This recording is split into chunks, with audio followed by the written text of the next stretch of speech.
Halo Kak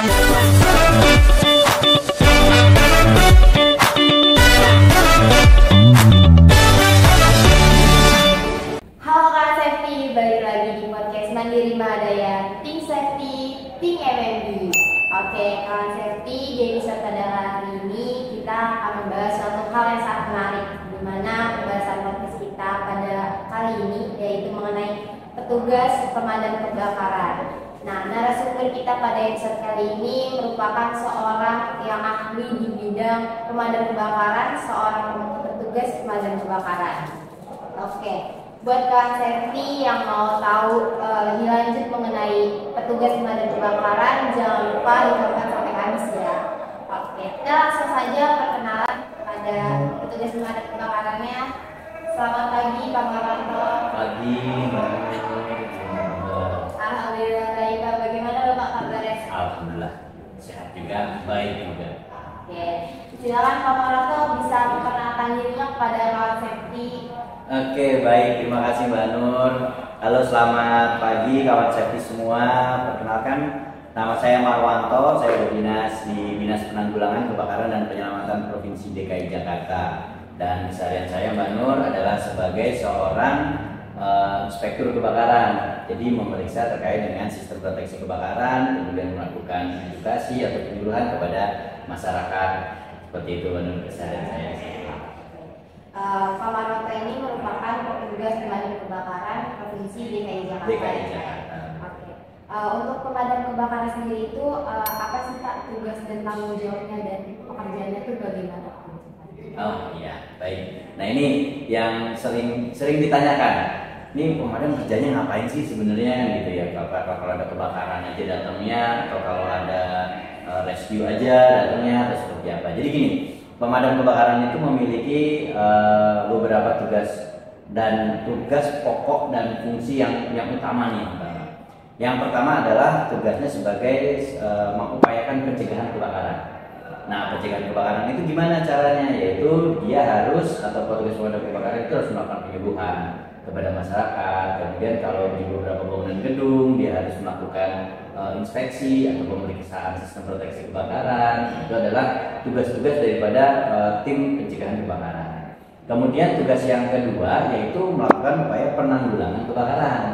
Nah, yang ini yang sering dilihat oleh masyarakat kan. Kalau ada kebakaran, pemadam datang. Kalau ada kebakaran, Branwil datang masuk begitu kan. Nah, itu adalah tugas yang berikutnya. Tugasnya itu sebagai petugas atau sebagai tugasnya melakukan penanggulangan kebakaran. Nah, yang ketiga adalah sebagai petugas penyelamat. Nah, mungkin sekarang lagi trennya berbeda nih. Kalau zaman dulu waktu saya masuk pemadam kebakaran 20 tahun yang lalu gitu ya, mungkin menyelamatkan hewan liar, kemudian melakukan pertolongan di luar tupoksi yang ada misalnya pemadaman ataupun kecelakaan itu jarang sekali. Sekarang pemadam kebakaran melakukan penyelamatan itu macam-macam, bahkan sampai KTP atau ATM masuk ke dalam got aja pemadam kebakaran. Bahkan ada hal-hal yang unik gitu kan, termasuk penyelamatan cincin yang membengkak di jari gitu kan, sehingga cincinnya nggak bisa keluar, kemudian menyelamatkan kucing macam-macam gitu. Itu juga sebagai tanggung jawab buat dan juga tugas daripada pemadam kebakaran. Nah, yang terakhir adalah pemberdayaan masyarakat. Jadi pemberdayaan masyarakat itu karena pemadam kebakaran itu jumlahnya sedikit, yang dilindungi areanya cukup luas dan cukup banyak, maka pemadam kebakaran melakukan tugas yang lainnya, yaitu memberdayakan masyarakat. Karena kalau kita berbicara terkait dengan kebakaran, kita berbicara waktu banyak. Jadi artinya bagaimana? Semakin cepat kejadian kebakaran itu dilakukan upaya pemadaman, maka faktor atau tingkat kerugian daripada kejadian kebakaran itu semakin kecil. Nah, kalau kita memberdayakan masyarakat, artinya ujung tombak pemadaman itu ada di masyarakat. Masyarakat melihat pertama kali ada kejadian kebakaran, maka segera lakukan upaya pemadaman. Nah itu, jadi itu tugas-tugas dari pemadam kebakaran. Banyak juga ya Pak. Jadi yang kita tahu kan petugas pemadam kebakaran itu kerjanya cuma madamin api. Ternyata di luar itu tugas dari pemadam kebakaran sendiri itu banyak banget. Nah, dari sekian banyaknya tugas dari petugas pemadam kebakaran ini kan berarti petugas-petugas ini perlu adanya ilmu atau keahlian. Nah, ilmu yang didapatkan petugas pemadam kebakaran itu sebelum menjadi petugas pemadam kebakaran itu ada sekolahnya nggak Pak atau ada pelatihannya gitu? Oh iya, nah ini jadi pemadam kebakaran itu seyogianya ya sebaiknya sebelum turun ke lapangan itu ada namanya diklat damkar 1. Ini udah distandarkan secara nasional. Oh iya Mbak Nur, nih hari ini nih saya pakai baju 106 ya 106. Ini adalah ulang tahun pemadam kebakaran yang kesekian, jadi sudah lebih dari 100 tahun. Jadi kalau kita mengacu pada sejarah gitu ya, bahwa pemadam kebakaran itu dulunya waktu masih zaman kolonial, waktu masih di bawah kendalinya Belanda waktu itu memang sudah lahir nih pemadam kebakaran. Nah, sebelum turun ke lapangan, pemadam kebakaran itu dilatih.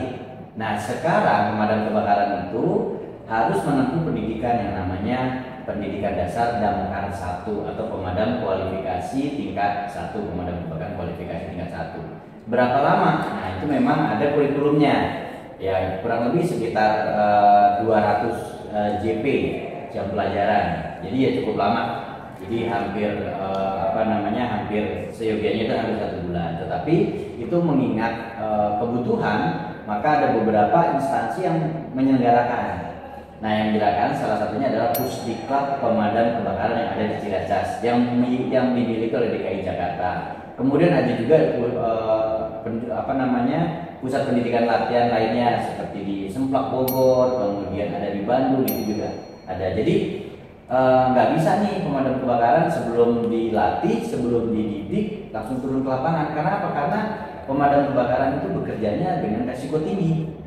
Ya, angkatan saya, teman-teman saya sudah banyak yang gugur di medan tempur di lokasi kejadian kebakaran itu sudah ada beberapa satu angkatan dengan saya, dan itu memang harus diberikan pemahaman karena umumnya begini, pemadam kebakaran yang baru-baru umumnya itu semangat.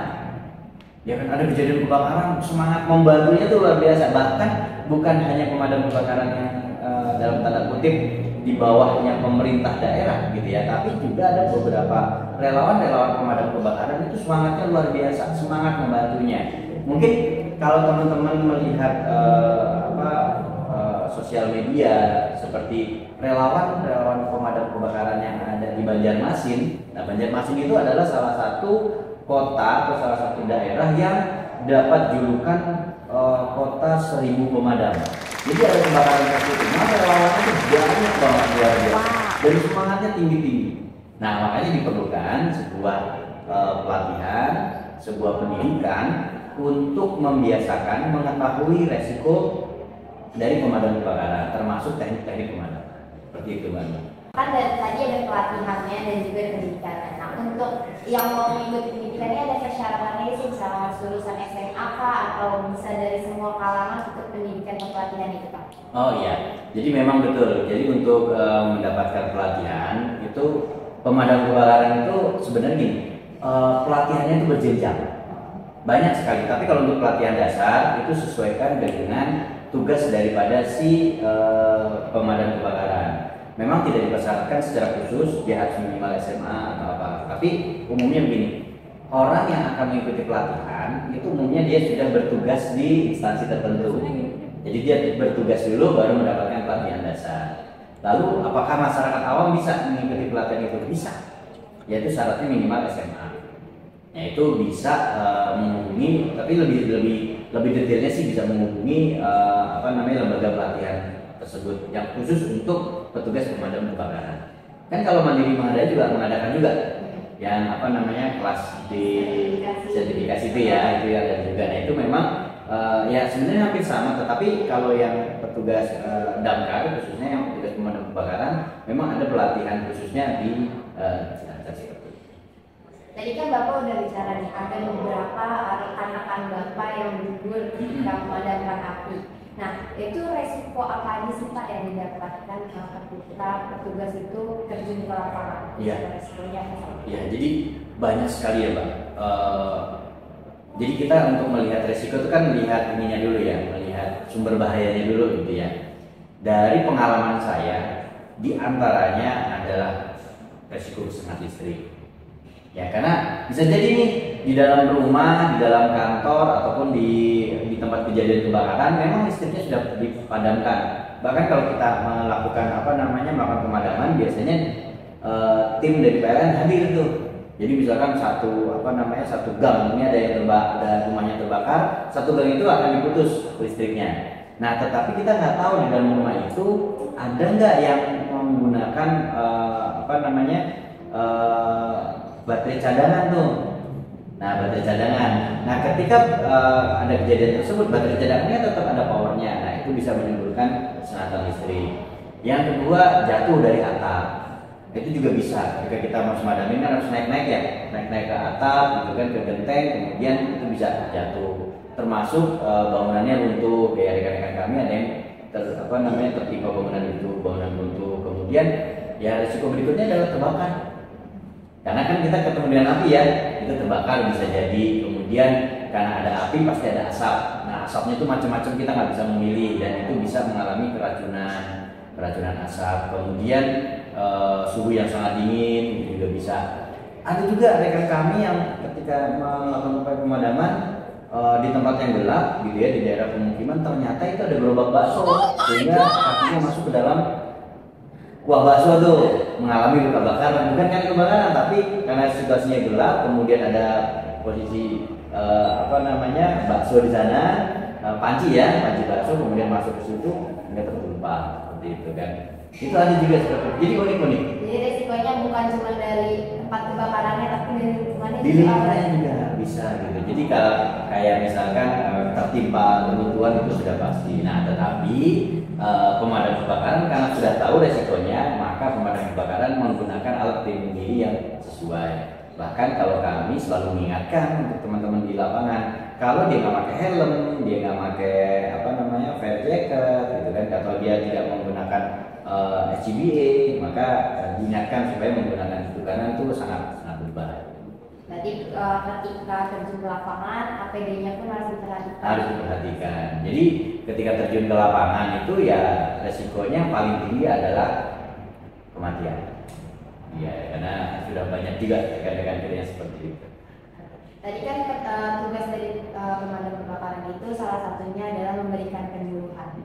Nah, menurut Bapak penting nggak status simulasi kebakaran oleh masyarakat di masyarakat atau di perusahaan itu nggak sih Pak? Penting banget Pak. Jadi simulasi penanggulangan kebakaran itu untuk masyarakat itu sangat penting. Kenapa? Karena gini, ketika tadi di awal saya sampaikan, ketika terjadi kebakaran itu, maka ujung tombak pemadaman itu bukan pada kami nih, pada petugas pemadam kebakaran. Petugas pemadam kebakaran itu akan hadir kapan? Ketika upaya pemadaman awal gagal. Nah, ketika upaya pemadaman awal itu siapa yang melakukan? Yaitu masyarakat, orang yang ada di lokasi kejadian kebakaran. Nah, penting kenapa? Karena sebenarnya dengan menggunakan alat yang sederhana, ketika apinya itu kecil, kemudian kita melakukan pemadaman secara cepat, kebakaran itu bisa diselesaikan. Nggak usah nunggu waktu yang lama. Karena gini, umumnya kejadian kebakaran itu bukan ledakan umumnya. Ya, bisa karena memang mulai dari penyalaan kecil seperti itu. Nah, ketika proses-proses penyalaan kecil itu kita mampu tangani, ya selesai. Berbeda halnya misalkan ada kebocoran gas, kemudian ada pematik atau ada percikan di situ, kemudian terjadi penyalaan serentak, itu beda cerita. Tapi umumnya case yang sering kita lihat pasti kebakarannya itu mulai dari kecil. Yang pertama, penanggulangan kebakaran. Tapi yang paling penting adalah bukan penanggulangannya sih kalau menurut saya. Tapi bagaimana masyarakat itu mampu untuk melakukan upaya pencegahan kebakaran. Nah, ini yang paling penting sebenarnya. Nah, pencegahan kebakaran itu menjadi satu hal yang sangat diperlukan. Jadi kalau masyarakat merasa bahwa pencegahan kebakaran itu adalah upaya yang sia-sia, itu salah. Justru malah upaya pencegahan kebakaran itu yang paling penting. Contoh misalkan di rumah kita terbiasa menggunakan kabel gulung misalkan gitu ya. Boleh nggak sih menggunakan kabel gulung? Boleh, tetapi sifatnya sementara. Tapi kalau sifatnya sementahun gitu kan, nah ini agak repot. Jadi harus kita tahu nih tempatnya seperti apa. Terus sama halnya ketika kita menggunakan peralatan elektronik yang sudah mulai kendor. Ya mungkin kalau Mbak Nur ngecas handphone atau colokan itu kan suka timbul percikan tuh. Nah, ketika itu udah mulai kendor, udah nggak sesuai, ganti kepalanya atau ganti terminalnya. Nah, itu pencegahan seperti itu. Kemudian di masyarakat tuh misalkan kayak anak-anak nih, apalagi sekarang nih musim Ramadan, biasanya kan anak-anak suka main dikasih kembang api, petasan, segala macam. Nah, itu juga perlu diedukasi. Kenapa? Boleh main tapi perlu pengawasan. Jangan sampai kejadian di salah satu tempat di Jawa Tengah itu ada satu anak-anak, ada 3 orang anak-anak nih ya kan, karena katanya begitu kan, main petasan di samping gudang. Nah, ternyata petasan tersebut menyala, kemudian masuk ke bagian atas sebuah gudang dan gudang itu menjadi terbakar. Nah, bayangan seperti itu kan diperlukan. Kemudian juga memang pengawasan orang tua itu penting. Kemudian waspada, artinya ketika kita keluar rumah, ketika kita ingin bepergian, memastikan bahwa tidak ada kompor yang masih menyala, gitu kayak gitu. Ini memang diperlukan untuk masyarakat untuk untuk mendapatkan edukasi seperti itu, Mbak.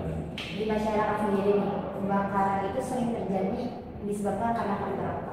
Nah, misalkan ada konsep listrik juga bisa menyebabkan kebakaran. Kompor biasanya di rumah tuh kompor menyebabkan kebakaran. Itu paling banyak tuh disebabkan karena apa? Iya, nah ini. Jadi kebakaran itu di masyarakat menurut data dari Dinas Penanggulangan Kebakaran dan Penyelamatan hampir 70% lebih itu disebabkan karena listrik. Cuman masyarakat awam kan taunya konsleting listrik. Padahal kalau kita ngomongin konsleting listrik, nggak akan pernah terjadi kebakaran sebenarnya di rumah, Mbak. Nah, ini yang perlu kita luruskan juga nih. Jadi gini, kalau logika kita kalau konsleting listrik itu ketemunya harus plus dan min. Ketika ketemu harus plus dan min, apa yang terjadi? MCB turun, listriknya mati, udah nggak akan kejadian kebakaran. Nah, menganggap bahwa kejadian kebakaran itu disebabkan karena konsleting listrik. Nah, ini kalau teman-teman PLN marah nih, gitu ya. Kenapa demikian? Karena gini, Mbak, di rumah itu ada tanggung jawab terpisah tersendiri. PLN, misalnya ngomongin PLN itu punya tanggung jawab menyalurkan dari tiang listrik menuju ke meteran. Di meteran diberi pengaman namanya MCB, kalau dulu namanya Sikring. Nah, sekarang kan MCB itu dikasih MCB. Dari MCB sampai ke dalam rumah itu apa? Itu adalah tanggung jawabnya si pemilik rumah, pemilik bangunan. Sehingga ketika terjadi korsleting listrik, MCB-nya turun karena sudah diberikan pengamanan oleh PLN. Nah, tapi yang terjadi bagaimana nih? Nah, yang terjadi karena listrik tadi itu yang pertama karena memang penggunaan peralatan yang tidak standar. Misalnya gini, kita menyalurkan kabel, menyalurkan listrik menggunakan kabel yang kecil tapi device-nya voltasenya tinggi, wattnya tinggi, 10.000 watt misalkan, mungkin 10.000 watt ya. Tapi atau peralatan yang device-nya tinggi lah, gitu ya, 1.000 watt misalkan, tapi kabelnya tipis. Nah, lama-kelamaan kabel tersebut akan mengalami panas. Nah, ketika panas yang terjadi, maka kabel itu akan menyala dengan sendirinya. Nah, ketika menyala di sekitarnya ada bahan yang mudah terbakar, terjadilah kebakaran. Itu yang pertama. Yang kedua, akibat kita menggunakan peralatan yang nggak sesuai. Misalkan gini, ya saya ngomongin masyarakat diberikan pilihan ya, Pak ya. Kalau Mbak Nur misalnya, ada peralatan colokan listrik lah yang 5.000 sama 15.000, pilih yang mana? 5.000 kan? Pasti kan 5.000 yang murah kan? Masyarakat dikasih pilihan seperti itu. Nah, ternyata yang 5.000 itu tuh gampang kendor, gampang meleleh dan lain sebagainya. Kita akan dipilih. Nah, contohnya begitu. Jadi penggunaan peralatan yang nggak standar SNI, nah itu juga berpengaruh. Dan kita nggak bisa menyalahkan juga gitu kan. Tapi masyarakat diharapkan bijak sih sebenarnya. Nah, itu dari penggunaan listrik. Nah, kemudian peralatan apa lagi nih misalkan peralatan listrik yang lainnya, misalnya teman-teman ketika akan bepergian itu ada peralatan yang masih nyolok di terminal. Ini habis ngecas handphone gitu kan, dicabut tapi colokannya masih ini ditinggal gitu kan, colokannya ditinggal gitu. Dan itu masih ada arus listriknya tuh. Kalau sampai itu ketemu bahan misalkan bahan kayak seperti ini itu bisa terbakar. Ada penelitian di Amerika itu penggunaan baterai yang 9 volt, tahu ya, baterai kotak itu plus minusnya kan ada di atas. Nah, dia seharusnya kalau kita beli baterai itu kemudian sudah nggak akan kita gunakan, di atasnya harus kita tutup. Di atasnya kita tutup, itu kan plus dan min. Nah, bayangkan ketika plus dan min ketemu logam, nah jadi ada penelitian gitu ya, dimasukin ke dalam laci kemudian ditutup, di dalamnya ketemu logam, entah itu uang logam, entah itu macam-macam lah benda-benda dari logam, itu lama-lama akan menimbulkan panas. Dan ketika menimbulkan panas, voltasenya masih cukup, maka di situ akan menimbulkan penyalaan. Kan teori api kan begitu kan? Ada oksigen, ada bahan bakar, ada sumber penyalaan kan? Nah, ketika sumber penyalaan ini ada ya sudah bisa terbakar. Jadi itu sebenarnya hal-hal yang simpel yang sebenarnya bisa kita cegah, tapi kadang kita lalai. Ini kan biasa kita ngelakuin ini, gitu. Dianggap biasa gitu kan, gitu. Nah itu dari listrik. Gitu. Nah kalau buat pemadaman api nih, ketika terjadi pertama kali percikan api, itu ada nggak sih Pak perbedaannya mematikan api dari konten listrik ataupun dari gas atau api biasa? Ya, jadi gini, kalau kita madamin kebakaran itu kita harus sesuaikan dengan media yang terbakar. Nah, jadi kalau kita melihat lagi klasifikasi kebakaran, itu kan ada kelas A, kelas B, kelas C, kelas D, kelas K gitu ya. Nah, kita lihat, kita sesuaikan medianya. Contoh, kalau kita ada kebakaran karena kelas C, listrik, kebakaran listrik, ya kita jangan madamin menggunakan air. Ya, karena kalau kita madamin menggunakan air, listriknya padam, orang yang madamin juga ikut padam. Iya kan? Karena apa? Karena arus listriknya nyamber ke kita gitu, makanya kita juga ikut padam gitu. Makanya disesuaikan. Jadi medianya apa yang terbakar harus disesuaikan dengan yang terbakar. Misalnya ada bensin. Kalau dulu kan masih musim minyak tanah gitu kan. Nah, ini misalkan bensin atau solar terbakar, maka jangan kita siram juga dengan air. Karena nggak akan bisa saja padam. Tapi dengan teknik tertentu. Tapi kalau di masyarakat awam itu nggak akan padam. Kenapa? Karena bensin dengan air berat jenisnya berbeda. Bensin pasti akan berada di permukaan. Ketika disiram dengan air, bensinnya tetap ada di permukaan, dia tetap nyala. Justru malah kebakarannya akan melebar mengikuti aliran air.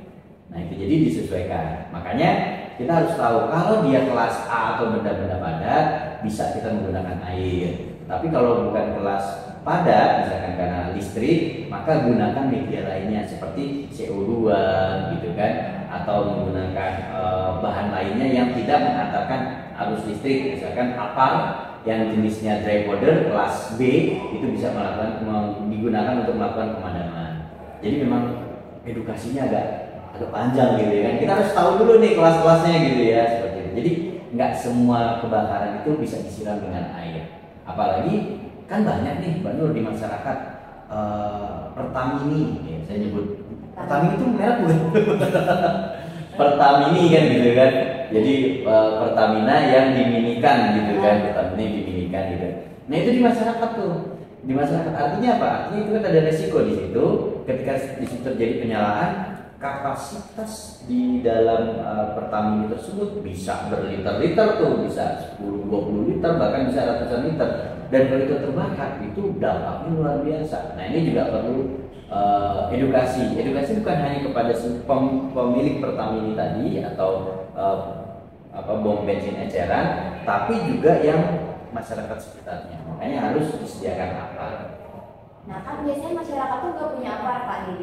Ya. Madaminnya itu pakai apa Pak? Nah. Kadang tuh kalau misalnya kalau pandemi, kebakaran hanya air segera pakai api malah tambah gede. Tambah besar. Gimana Pak kalau nggak ada apar di rumah? Jadi memang kalau kita ngomongin apar, saya sih setuju ya kalau misalkan satu rumah satu apar minimal gitu ya, ada program seperti itu. Toh kalau kita mau coba searching gitu ya, kita coba searching harga apar tuh kan ya nggak seberapa lah dibandingkan dengan aset yang ada di rumah kita gitu kan. Ya itu pilihan lagi, apakah di rumah disediakan apar apa enggak. Karena saya adalah seorang pemadam kebakaran, maka di rumah saya ada 10 apar.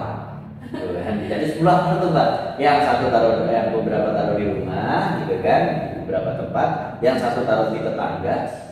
Ya kan kita juga perlu melindungi tetangga kan gitu kan. Satunya lagi taruh di RT gitu kan. Jadi kalau ada apa-apa bisa guyup kitanya gitu ya. Itu kalau memang punya apar. Lalu kalau nggak punya apar gimana?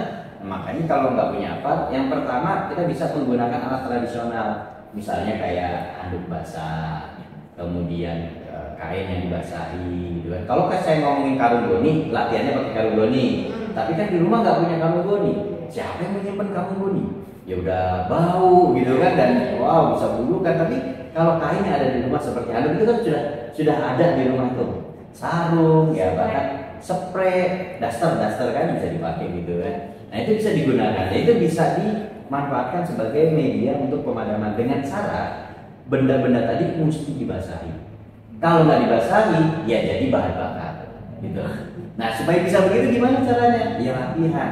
Makanya saya menyarankan kepada pengurus warga RT RW gitu ya, diaktifkan paling nggak minimal begini, kumpulkan warga misalnya pada saat pengajian kah, atau arisan warga kah, atau kerja bakti kah gitu kan, undanglah pemadam kebakaran terdekat.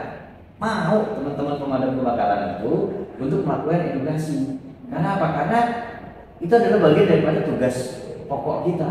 Panggil aja pemadam kebakaran, Pak, tolong apa diedukasi terkait dengan misalkan ada ini kalau kompor kebakaran gimana sih cara madaminya gitu kan. Kalau ibu-ibu ya nggak usah ibu-ibu sih, saya juga gitu kan. Kalau misalkan lagi masak gitu kan, terus nonton drakor gitu kan, seru tuh. Ya, karena suka lupa kan. Iya, apalagi kemarin ya, yang sekarang ini kan masih Avatar kan, wah seru banget tuh si Aang kan gitu. Nah itu sayang tuh kalau ditinggalin gitu kan, kelupaan, bahkan sering kelupaan gitu kan. Nah kalau sampai lupa seperti itu, mereka harus melakukan apa sih gitu kan? Tindakannya seperti apa sih? Boleh nggak sih panci yang kebakar itu harus disiram dengan air sesegera mungkin gitu kan? Nah itu kan perlu kita edukasi. Karena masyarakat tahunya itu kebakar, siram dengan air kata Mbak tadi. Padahal nggak usah listrik deh misalkan. Panci yang kebakar, yang suhunya lebih dari 300 derajat itu, ketika disiram dengan air nggak langsung padam, justru apinya akan membesar, slope over jadinya kan. Jadi apa? Jadi air yang tadi masuk ke dalam panci tadi itu berubah menjadi uap bahan bakar. Ya jadi berubah jadi hidrogen sama oksigen kan. Ya udah jadilah kebakarannya membesar. Loh, kok gue siram air malah jadi membesar gitu. Nah, misalkan seperti itu. Sama halnya misalkan lagi goreng kerupuk gitu kan. Goreng kerupuk kemudian nyala misalkan seperti itu. Kalau kita nggak tahu tekniknya, maka kita akan ambil air kemudian siramkan itu di penggorengannya tadi. Padahal ada cara teknik yang lebih aman. Dengan cara apa? Menambahkan minyak dingin, minyak goreng dingin. Itu akan mati sebenarnya. Nah itu kan hal-hal yang seperti itu yang mungkin kita nggak pernah tahu gitu kan, dan taunya pokoknya ada apa namanya, ada air atau ada kain basah dilempar, itu juga kadang suka seperti itu gitu kan. Kalau kita nggak tahu tekniknya, maka yang tadinya pancinya ada di atas panci itu bisa tumpah kemana-mana, malah jadi kebakaran. Itu bisa jadi seperti itu. Nah itu perlu latihan. Makanya ya mungkin Mandiri Mahadaya buat para sobat safety ini bisa nih kapan-kapan kita bisa melakukan apa namanya simulasi seperti itu, kemudian kita publikasikan. Itu untuk apa? Untuk supaya masyarakat paham bahwa ternyata seperti ini cara menangani kebakaran. Kan yang kita lindungi bukan asetnya siapa-siapa, asetnya kita juga. Nah, untuk alat pemadam kebakaran sendiri kan yang saya tahu cuma apa? Alat sebenarnya ada banyak atau ada jenisnya nggak sih Pak, alat buat memadamkan api itu? Nah, alat untuk memadamkan api kalau kita main di pasaran tuh banyak banget. Mulai dari yang spray, ada yang lempar, ada yang apar yang bentuknya tabung seperti itu, banyak banget. Tapi kita mesti bijak memilih itu. Nah, bijaknya itu seperti apa? Kalau saya sebagai orang Indonesia ya kita lihat alat tersebut sudah ber-SNI atau belum, standar nasional Indonesia atau belum. Karena kalau belum ber-SNI ya maka kita nggak bisa menjamin. Saya pernah membeli nih, saya sama anak saya. Nah kita coba ini apa sesuai spek apa enggak nih, gitu ya, sesuai spek apa enggak. Nah apa semprot seperti itu. Speknya adalah dry powder. Ketika datang bentuknya foam. Nah itu kan berbahaya. Kenapa? Kalau kita menggunakan dry powder untuk memadamkan panel listrik atau peralatan listrik aman. Tapi ketika kita menggunakan foam, maka kita semprotkan foamnya tadi, maka itu berbahaya buat kita. Nah itu kan perlu kita teliti juga, perlu kita pilih juga, bijak juga kita seperti itu. Jadi banyak sekali alat-alat pemadam kebakaran. Tapi saya menyarankan kalau memang tidak bisa menggunakan alat-alat atau nggak yakin, apar aja alat pemadam api ringan. Nah itu yang paling aman lah. Ya minimal yang 3 kilo lah untuk di rumah, minimal kan gitu. Yang bisa lebih banyak, ya lebih besar itu lebih baik, cuma kan berat. Ya, gitu. Banyak sih Mbak untuk alat pemadam kebakaran. Tapi kalau saya menyarankan belilah alat pemadam api ringan. Walaupun ada yang lempar, ada yang spray, ada yang ini, ya saya sarankan yang judulnya ada alat pemadam api ringan yang tabung. Kalau misalnya di kantor tuh suka ada pendeteksi api kayak gitu. Nah itu tuh setiap perusahaan tuh wajib memiliki itu atau enggak? Baiknya iya. Kalau menurut aturan undang-undang sih wajib. Apalagi udah bangunan yang bertingkat ya. Karena apa? Karena kita nggak pernah tahu ruangan mana yang menimbulkan bahaya. Ketika di ruangan tersebut ada bahaya, maka akan memberikan informasi. Rumah boleh nggak pakai pendeteksi asap atau pendeteksi kebakaran? Itu boleh. Di rumah tuh bisa menggunakan single station smoke detector. Jadi dia hanya satu alat, device satu alat menggunakan baterai. Dia pasang aja di atas. Alarmnya ada di situ, kemudian detektornya ada di situ. Itu juga lebih baik, lebih aman. Biasanya kalau di beberapa negara maju sudah menggunakan itu. Nah, tapi kalau di perkantoran yang harus menggunakan sistem deteksi dan alarm kebakaran. Jadi ada panelnya, ada detektornya. Itu lebih baik karena akan memberikan informasi lebih awal terhadap kejadian kebakaran. Apalagi di kantor itu kan ramainya kalau siang. Kalau malam, nah paling yang jaga cuma satu kan, entah itu security ataupun yang menjaga kantor seperti itu. Si baiknya adalah. Nah ini kan kalau kantor kan berlantai-lantai kadang-kadang. Ruangannya luas. Nah itu tuh buat naruh aparatnya sendiri itu ada peraturannya atau ada aturan khususnya nggak sih? Kalau misal kebakaran ada di lantai 2, aparatnya cuma ada di lantai 1, terus bawa apar atau kebakaran di lantai 1 atau di lantai 2. Iya, sambil dulu gitu ya. Iya betul. Jadi gini, aturan terkait penggunaan apar itu ada di Permenaker nomor berapa ya? Saya lupa. Tapi ada juga di SNI yang terbaru. SNI 180 tahun 2021. Jadi apar itu ditaruhnya di mana? Ya paling kalau misalnya satu ruangan, idealnya satu buah apar. Ada satu ruangan satu buah apar. Nah kemudian jarak antara satu apar dengan apar yang lainnya itu adalah 15 sampai 25 meter. Ya 15 itu menurut Permenaker itu 15 meter. Jadi satu apar dengan apar yang lain 15 meter. Tapi kalau menurut SNI adalah 25 meter lagi. Nah, misalkan saya naruh apar satu di sini, jadi di satu di sini, kemudian ketika kita keluar lagi di lorong misalnya seperti itu, maka jarak 25 meter berikutnya harus ada apar. Tapi kalau ruangan tersebut bersekat-sekat, baiknya satu ruangan tersebut satu apar. Nah, pertanyaannya kan begini, ukuran berapa aparnya? Nah, ada kan? Ada bedanya gitu. Jadi kalau kita berbicara terkait dengan apar, bukan kita berbicara berat, tetapi ada namanya fire rating, daya padam. Jadi ada apar ukuran 3 kilo dengan apar 6 kilo, itu bisa jadi ratingnya sama. Loh, bukannya ini 6 kilo harusnya lebih besar? Tidak juga. Jadi apar yang 3 kilo itu memiliki daya padam setara dengan apar 6 kilo, misalkan seperti itu. Kalau fire ratingnya jelas.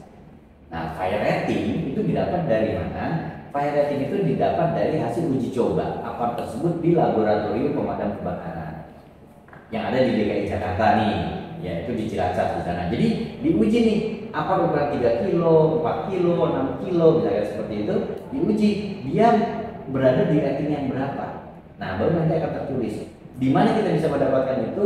Ya di dalam tabungnya ada fire ratingnya berapa, 3 AK atau apakah gitu kan. Nanti bisa dilihat. Jadi dilihatnya dari bukan berat tapi fire rating. Karena kenapa kok beda-beda? Karena tabung apar ya atau apar itu sendiri pertama dari jenisnya medianya. Ada yang foam, ada yang powder, ada yang gas kan gitu ya, macam-macam. Nah kalau yang foam tadi ya kita bisa untuk memadamkan kebakaran kelas B, yaitu benda cair atau gas yang mudah terbakar. Kalau dry powder itu bisa semua kelas A, B, C, D, K gitu ya, tapi tergantung dari jenisnya. Kalau yang CO itu lebih pas itu memadamkan kelas B dan C, yang misalnya seperti itu ya, atau yang gas. Nah itu akan menimbulkan rating tersendiri dan itu diujinya di lab pemadam kebakaran. Untuk di perusahaan itu perlu nggak sih Pak petugas pemadam kebakaran? Iya perlu banget. Berarti harus ada gitu, setiap perusahaan harus ada petugas pemadam kebakaran. Perlu, iya. Kenapa? Karena tadi di awal saya sampaikan, ujung tombak pemadaman kebakaran itu adanya di masyarakat. semakin cepat melakukan upaya pemadaman itu akan semakin baik atau menurunkan tingkat kerugian. Karena tadi saya bicara tadi di awal, berbicara kebakaran itu berbicara waktu. Semakin cepat kita melakukan upaya pemadaman, semakin kecil tingkat kerugiannya. Maka diperlukan yang namanya petugas pemadam kebakaran. Yang minimal petugas pemadam kebakaran, minimal dia mampu menggunakan apa, kan begitu ya kalau petugas pemadam kebakaran. Nah nanti kalau di gedungnya itu atau di kantornya itu ada hidran, maka sudah masuk ke regu pemadam kebakaran. Karena hidran nggak mungkin cuma dilakukan sendiri. Ya minimal kan 4 orang gitu kan, atau minimal 3 orang lah gitu ya. Jadi 2 orang menjadi muscleman gitu kan, sama helper, kemudian satu lagi menjadi caraka, satu lagi menjadi operator kan, seperti itu. Nah itu perlu, tapi minimal harus ada petugas pemadam kebakaran. Nah lalu gimana bentuknya nih misalkan? Kalau kita ngomongin di peraturan Menteri Tenaga Kerja bahwa kan paling enggak setiap 25 orang itu satu petugas pemadam kebakaran. Tapi kalau saya lihatnya sih nggak hanya begitu gitu ya, baiknya walaupun satu petugas pemadam kebakaran, tapi yang lainnya juga harus mampu untuk melakukan upaya pemadaman.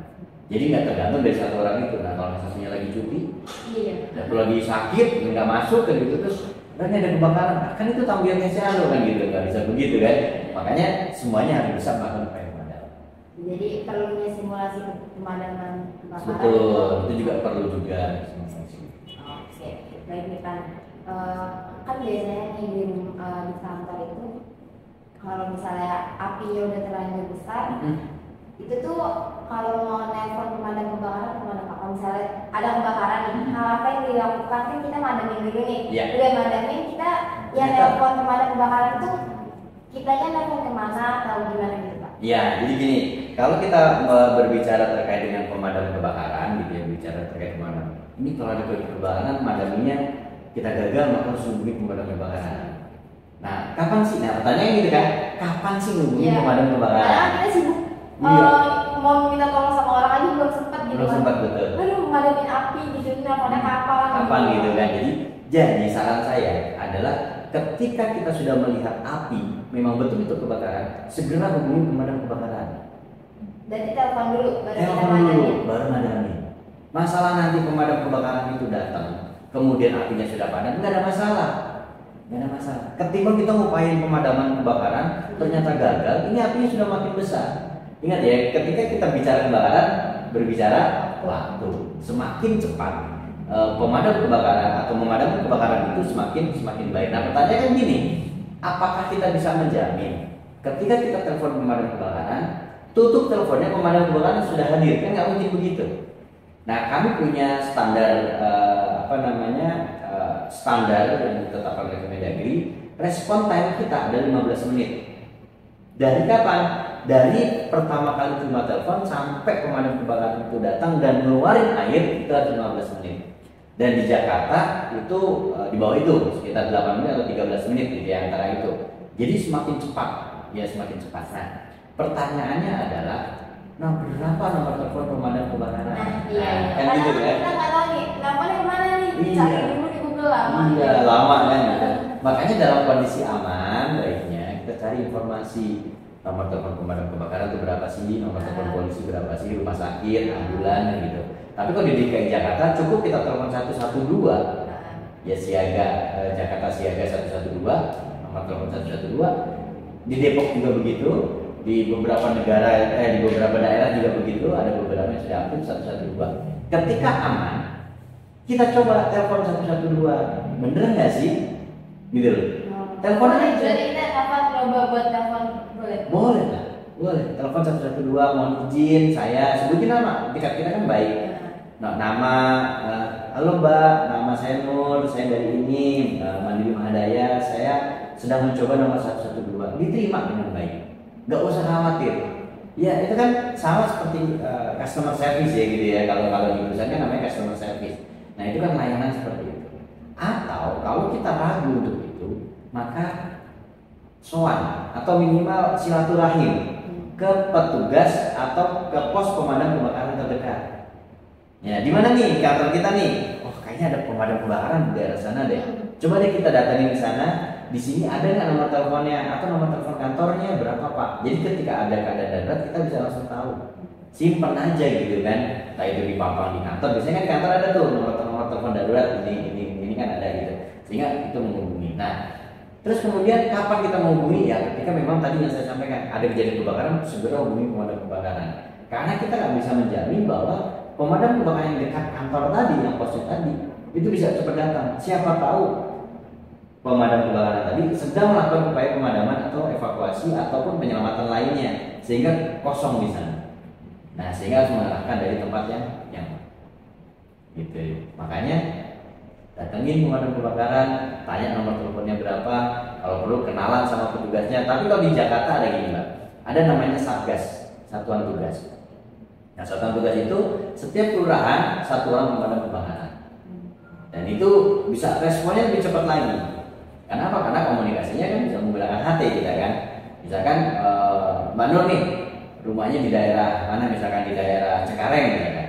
Nah, saya Satgas di daerah Cengkareng misalkan gitu. Dengan teman Pak Maroto, di tempat saya ada kebakaran nih. Oh, di mana Mbak Nur? Sherlock, di Sherlock. Cepet itu mana? Jadi seperti itu. Ya, kita memang belum terintegrasi dalam aplikasi tertentu ya. Beda dengan beberapa negara ketika ada kejadian kebakaran, ya sebenarnya di daerah-daerah itu ada yang namanya tombol darurat gitu kan. Kalau pencet tombol daruratnya akan muncul notifikasi kebutuhannya apa, masuk ke lokasi kan. Teknologi semakin canggih sebenarnya, tinggal dikembangin aja. Tadi kan respon cepat dari pemadam kebakaran itu 15 menit. Saya pengen tahu aja kalau misalnya di jalanan, apalagi di daerah-daerah macet ya, di Jakarta, di Depok apalagi macet kayak gitu. Terus pas lagi ada pemadam kebakaran, ada ambulans itu, ya mana juga sih kayak didahului. Oke, nah jadi ada beberapa kendaraan prioritas. Yang pertama adalah kereta api. Pemadam kebakaran ketemu kereta api, ya berhenti. Kereta api yang menang. Ya, kita nggak mungkin melawan kereta api kan gitu. Yang kedua adalah mobil pemadam kebakaran. Mobil pemadam kebakaran. Nah, kemudian berikutnya nih, ambulans, VIP dan seterusnya itu seperti itu. Jadi kalau ada ambulans dengan pemadam kebakaran, mana yang harus diprioritaskan? Pemadam kebakaran. Nah, pertanyaannya, kenapa kok pemadam kebakaran? Karena pemadam kebakaran tadi ketika dia harus duluan untuk apa? Untuk menyelamatkan orang yang lebih banyak. Kenapa ambulans setelah itu? Karena di dalam ambulans sudah ada peralatan alat bantu kehidupan. Ada ventilator di sana, ada defibrilator di sana, ada oksigen di sana, ada infus di sana gitu. Makanya ambulans diprioritaskan. Artinya ambulans yang berjalan itu seyogianya seperti IGD berjalan. Ya, jadi IGD berjalan tuh, atau lebih F-nya lagi ICU berjalan. Jadi ada ventilator di sana. Makanya lebih aman, lebih apa namanya? Lebih aman dia di dalam ambulans ketimbang pemadam kebakaran. Karena kalau pemadam kebakaran, eskalasi dari kebakaran tadi atau sebarannya atau luasnya kita nggak pernah tahu. Nah, makanya pemadam kebakaran supaya hadir duluan bisa menyelamatkan yang lebih banyak lagi nyawa, lebih banyak lagi orang supaya yang terselamatkan lebih banyak. Gitu, Mbak. Berarti kalau di jalan ada ambulans sama pemadam, lebih didahulukan Pemadam ya, betul, pemadamnya dulu. Tadi kan Bapak menjelaskan ya bahwa tugas dan tanggung jawab misalnya pemadam kebakaran itu banyak. Nah, yang saya lihat kan biasanya saya lihat nih di sosial media pemadam kebakaran di telepon cuma buat nolongin cincin orang nggak bisa keluar. Nah, Bapak pernah ada pengalaman apa sih Pak yang kayak gitu? Saya pengalaman lucu. Udah datang ya serius cuma buat nolongin sesuatu, atau orang yang telepon udah ngasih tahu Pak, kayak minta tolong ambil kunci ada masuk ke selokan, itu ngasih tahu juga atau gimana? Bapak Iya. pernah ngalamin kayak gimana Pak? Ya banyak sih ya. Jadi pengalaman itu kan bukan hanya saya, tapi juga dari teman-teman. Kalau saya waktu itu pernah evakuasi anjing liar. Jadi anjing stres kalau saya bilang sih, anjing stres gitu ya.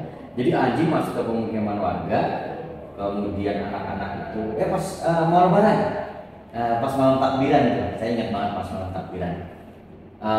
Anjing kemudian ada anak-anak warga kemudian kejar-kejar, stres tuh, tapi nggak berani nangkep.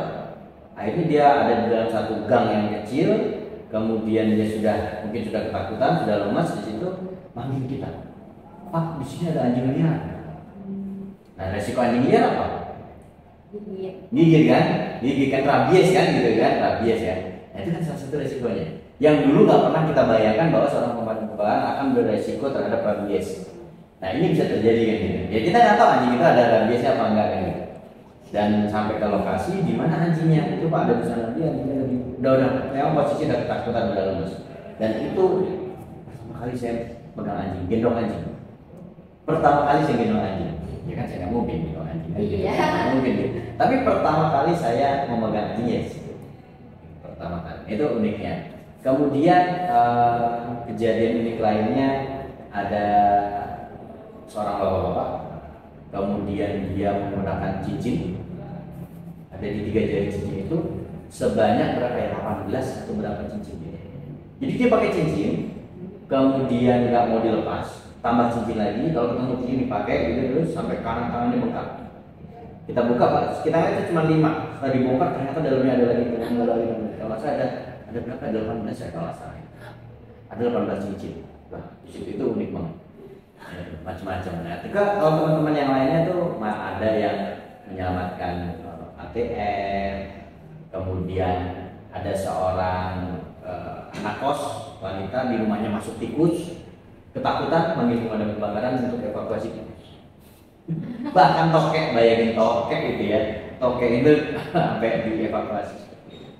Itu Bang unik-uniknya. Berarti pengalamannya bukan cuma kebakaran tapi juga hal-hal lain di luar kebakaran menolong masyarakat.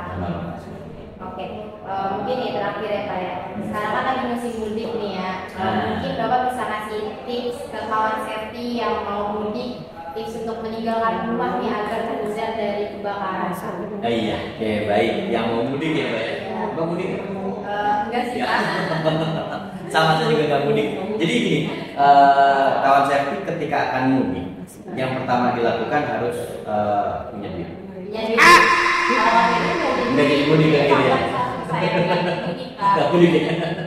Jadi gini, ketika akan meninggalkan rumah dalam jangka waktu yang cukup lama, karena nih gini, uniknya Mbak, ketika bulan Ramadan itu cenderung kebakaran itu meningkat. Cenderung kebakaran meningkat. Kenapa? Karena mungkin aktivitas yang biasanya kita nggak ada aktivitas masak di malam hari, ini ada masak, kemudian kelelahan, tidur, gitu kan, lupa dan sebagainya. Nah kemudian aktivitas berikutnya itu apa? Mudik tadi. Nah mudik ini menjadi faktor resiko juga nih dalam hal kebakaran. Makanya ketika akan meninggalkan rumah, entah itu mudik ataupun pergi kemanapun gitu ya, yang pertama pastikan bahwa kompor gas itu tidak terhubung dengan tabung gas, sehingga harus mencabut regulator. Cabut regulatornya, itu sudah aman. Kalau memang isinya setengah nih, udah kalau menurut saya sih mendingan ditukar aja deh ke agen tabung. Kenapa? Karena kemungkinan bocor itu besar, gitu ya. Kemudian yang berikutnya, jangan pernah membiarkan colokan yang memang tidak yang tidak aman. Maksudnya gini, contoh kalau kulkas kan nggak mungkin kita lepas. Tapi kayak penanak nasi gitu kan, nah itu ketika tidak digunakan cabut. TV yang tidak digunakan cabut, termasuk jaringan internet itu cabut, kipas angin itu cabut. Semuanya colokan yang memang alat tersebut tidak digunakan lebih baik dicabut. Seperti itu. Nah kemudian jangan meninggalkan sampah di rumah. Ketika akan keluar rumah tuh jangan meninggalkan sampah. Lalu apa hubungannya sama dengan kebakaran? Karena ada satu pabrik itu down 7 hari gara-gara tikus dia makan. Nah sampah itu kan sumber makanannya tikus. Khawatirnya ada tikus masuk, kemudian makanannya habis, dia nggak dapat makanan lagi, dia cari tempat yang lain, gigit, ketemulah kabel, terjadi short, terjadi kebakaran seperti itu. Nah kemudian titip-titip rumah sama tetangga yang ke pulang kampung, ya jangan tetangganya dititipin di pulang kampung juga, gitu kan. Lapor ke petugas keamanan, ke Pak RT, ke Pak RW bahwa ada ada kondisi rumah kita kosong. Nah yang pasti kalau kalau memang ada, sediakan apar di depan rumah. Jadi kalau ada kejadian apa-apa, orang lihat itu ada apar, kemudian bisa melakukan upaya pemadaman. Titip kunci itu juga penting. Itu sih Pak. Nah, oke. Ini satu lagi dari Pak. Kan misalnya kalau safety mau telepon dan kartu satu juga kan. Nah kalau mau dalam hari telepon rumah tuh kita perlu bayar sih Pak kan? Oh iya. Mungkin kalau safety kayak iya. mau naik siapa tuh kan? Aduh nggak ada uang, padahal kita lagi ngalamin musibah musibah kan. Gak usah nelfon damkar ada Iya. uang gitu. Jadi ketika nelfon damkar, Pak, rumah saya kebakaran, tolong 1 unit aja ya Pak. Nawar ya Pak. Nawar gitu kan. Berapa Pak harganya? Iya, berapa harganya gitu kan ya. Padahal tidak seperti itu. Jadi pelayanan pemadam kebakaran itu gratis dalam kondisi musibah atau kondisi kedaruratan lainnya. Berapapun unit yang akan turun itu free, gratis semuanya. Kecuali nih misalkan Mbak Nur udah nikah belum? Belum kan? Mbak Nur menikah nih misalkan gitu kan. Mbak Nur nikah, kayaknya biar lebih mantep nih di apa namanya di kawan yang mau pemadam kebakaran. Nah itu ada namanya retribusi. Nah setiap daerah beda-beda gitu kan. Misalkan Mbak Nur karena hajatannya 3 hari 3 malam konser kan, kita ada konser. Nah konser itu biasanya kan ada pemadam kebakaran tuh. Nah itu beda lagi, itu namanya retribusi. Tapi kalau selama kedaruratan itu free. Mau berapa banyak jumlahnya itu free. Mau berapa lama kejadiannya itu free. Jadi jangan hitung-hitungan. Wah pemadam kebakaran datang, aku berjalan nih gitu ya. Nggak ada seperti itu. Jadi lagi musibah pikiran itu bayarnya gimana? Bayarnya gimana gitu. Tapi gini, saya nggak memungkiri bahwa ada oknum. Ya bisa jadi ada oknum bahwa ketika terjadi kejadian kebakaran gitu kan, ada yang keliling nih, ada yang keliling, ada bikin list, datang ke Mbak Nur, Mbak Nur, rumahnya kebakaran ini buat pemadam kebakaran. Bisa jadi seperti itu. Nah kalau ada yang seperti itu jangan pernah dikasih, jangan pernah memberikan uang, karena memang pemadam kebakaran nggak ada seperti itu. Dan karena apa? Karena kami ini sifatnya layanan. Masyarakat butuh apapun kita layani, jam berapapun kita layani. Ya bahkan misalkan di rumahnya Mbak Nur nih ada sarang tawon di ujung genteng yang paling tinggi yang mungkin burung pun susah ngambil gitu kan. Kita ada di situ, Mbak Nur telepon itu kami akan datang. Tapi eksekusinya melihat situasi. Jadi nggak bisa eksekusi tawon tuh siang-siang gitu kan, itu resiko. Biasanya malam hari dilakukan. Jadi gratis ya? Gratis. Konsepnya, tapi jangan sampai si konsepnya yang bawa ke damkar. Ya Berarti betul. kalau damkar adalah Iya. Buat tahu aja buat informasi kalau mau nelfon damkar bisa telepon 112 dan juga gratis. Gratis, Oke. betul. Oke, baik, terima kasih banyak Pak atas Sama-sama. informasi yang telah diberikan. Siap, senang banget nih bisa hadir ketemu dengan kawan safety di apa namanya di Mandiri Mahadaya, dan semoga ini puasa ya. Benar masih puasa? Enak ya, enak bener kalau ini mah. Ada ininya ya, ada masa diskonnya lah gitu kan. Tapi balikinnya yang susah ya. Balikinnya yang berat. Oke, siap Mbak. Oke, alhamdulillah safety telah selesai episode kita pada kali ini. Buat kawan safety yang mau tahu tentang pelatihan K3 ataupun informasi mengenai K3, nanti di episode selanjutnya tentunya pembahasannya akan lebih menarik lagi. Jangan jangan ketinggalan, jangan lupa kawan safety buat di subscribe, terus juga di like episode ini, komen dan juga di share. Sampai jumpa kawan safety di episode selanjutnya. Think safety, think energy.